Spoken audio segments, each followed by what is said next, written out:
So ayan guys, yung kalagayan ng akin drone. Nagpalipad ako kanina. Hindi ko na siya makita, pero sa screen ng aking cellphone nakikita ko siya. Hindi siya gumagalaw guys. Kahit galawin ko yung joystick natin, ang drone natin ay naka-steady lang. Hindi siya gumagalaw. Di ko alam kung anong problema. Pero yung drone ko guys, hindi ko siya nakikita. Sa screen ko lang siya nakikita.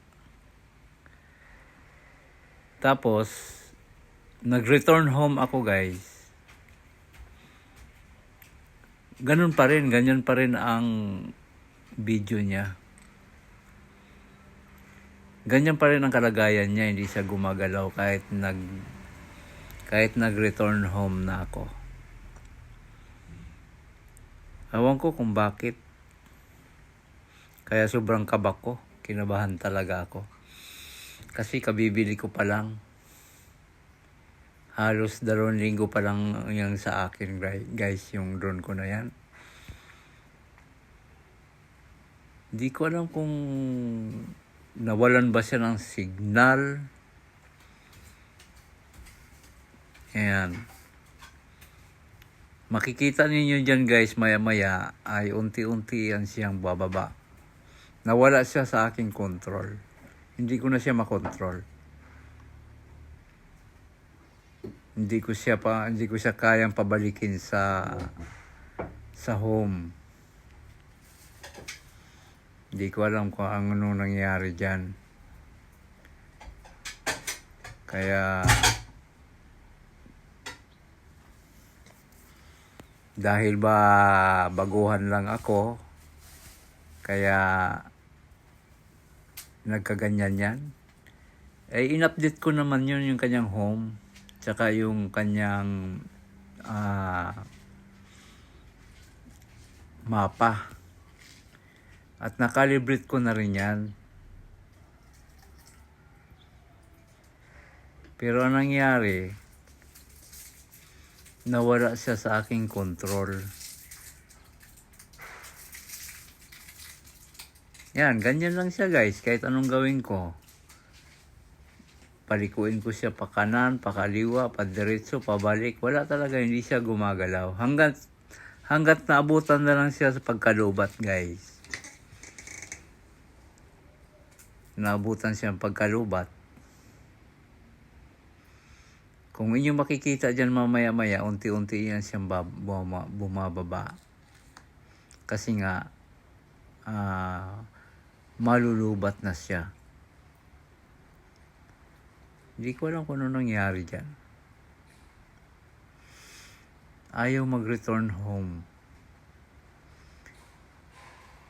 Yung mga napapanood ko sa mga vlog tungkol sa DJI Flip, okay naman daw. Pero itong sa akin guys, hindi ko malaman, nakakatakot. Goodbye na nga ba? Talaga ang 24,000 guys. Talaga bang ganun na lang? Ano bang dapat gawin guys pagka ganyan na nawala yung drone mo? Far away siya. Ayan, gumagalaw na siya oh. Unti-unti na siyang bumababa. Kaya lang hindi siya bumaba sa aking location. Bumaba siya sa ibang lugar. Oh, ayan na siya guys oh. Bumababa na siya kasi malulubat na siya eh. Hindi talaga siya bumalik. Ayan oh. Kung inyong mapapansin guys. Mabuti hindi dun sa bubong ng mga bahay bumagsak. Ayan oh. May mga tao dyan. Siguro nagulat yung mga tao dyan kung ano yung bumagsak dyan. Ayan oh.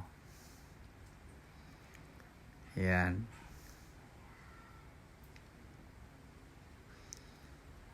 Kaya tuloy guys, parang nakakatakot na magpalipad uli.